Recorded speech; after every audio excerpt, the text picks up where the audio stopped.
members, Todd Bone here. I'm here to do another edition of Turf Talk, and I'm standing here on the 18th green at Geronimo.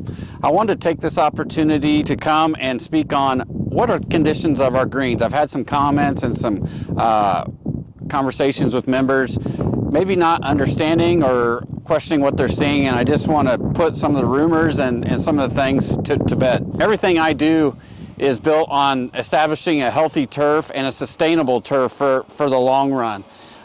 Growing root structure, having a healthy looking plant.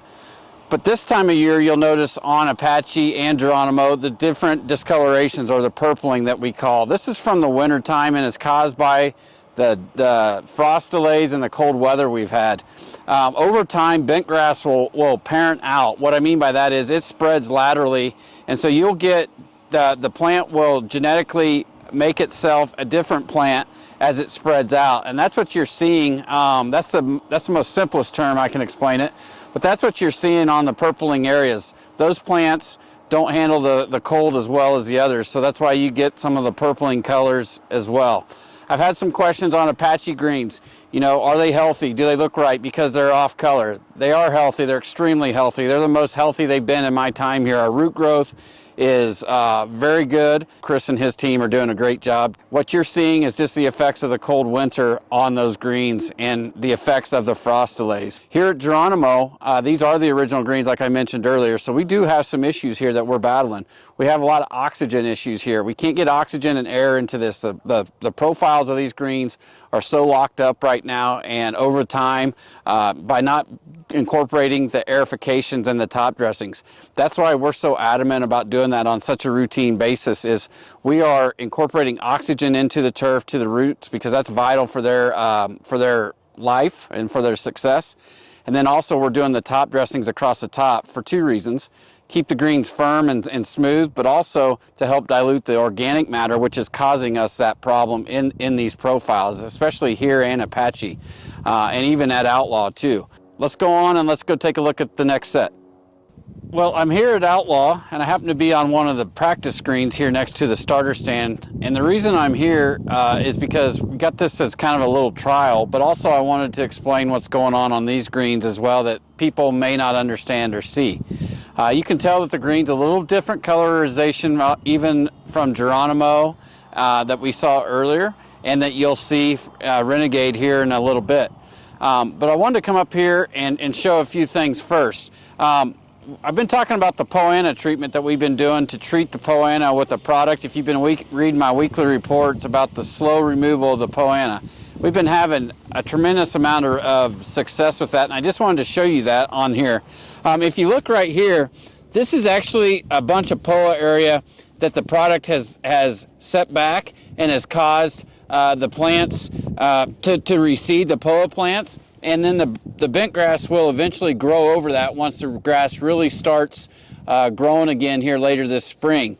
This will be an ongoing process over the next couple years because it's so slow, and we don't want to do kind of a shock and awe approach with it, and we want to have conditions as playable as possible while we're doing with it. So that's why it's so slow. This spot right here is a Bermuda spot, a contamination of Bermuda. And people ask me, you know, Todd, why is there Bermuda in the greens? Well, if you know anything about Bermuda, Bermuda is very, very difficult to keep where it's supposed to be. And if you're not on top of it, keeping it out of greens right away, it can, you know, a little sprig of a Bermuda plant can turn into a massive Bermuda plant over time. And that's really what's happened on these greens over time, just age and air and blowing Bermuda plants around. And it's very difficult to control the Bermuda in the bent grass because the herbicides needed to control the Bermuda are very harmful to the bent. So we kind of have to manage it as is. It gives a really off color this time of year in the fall, and people then take that as our greens aren't healthy and that we don't have any healthy turf and we're having problems. So I just wanted to show the differentiation and explain what was going on. We have this Bermuda problem on almost all of our greens at Chiricahua, at Apache, at Outlaw, at Geronimo. And so we don't have it down at Renegade because the Bermuda got taken out of there prior to my arrival. And so we don't have any contamination down there as of right now, and we're keeping our eyes open for it. But just wanted to explain that while I was up here. Now let's go down to Renegade and see what those greens look like. As you can see, I'm standing here on Renegade hole number 15, and I just wanted to come down here to show you what our newest greens look like, and for your reference to see, especially during this winter season with kind of the off-color tones that you see on the older greens that I've spoken about. These greens, you'll see there's a slight discoloration going on. That's the different biotypes of the grass, like I've explained before, that are more susceptible to the cold and to the frost. But I over and over hear from a lot of members that they feel like these are the best greens on the mountain, and I don't disagree with that. These greens have the new profile. They get oxygen into the surface a lot easier. We get nutrients, water into the turf as well. We still have to do the agronomic practices down here to produce a healthy turf that we strive to do and to be sustainable and not let these greens get to like where the Cochise greens were, or even where the Geronimo greens are. So those beneficial agronomic practices will occur.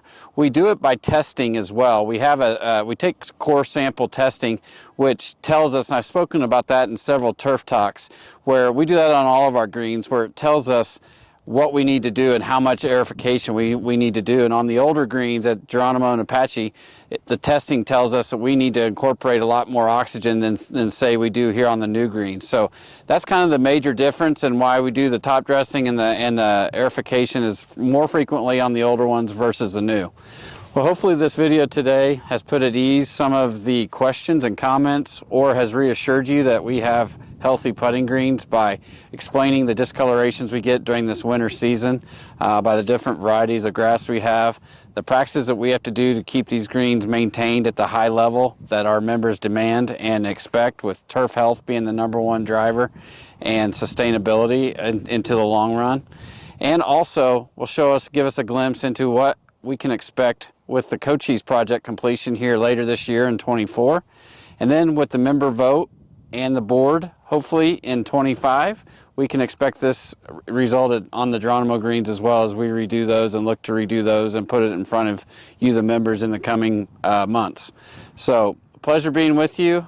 Have a good rest of your day. Look forward to seeing you on the mountain.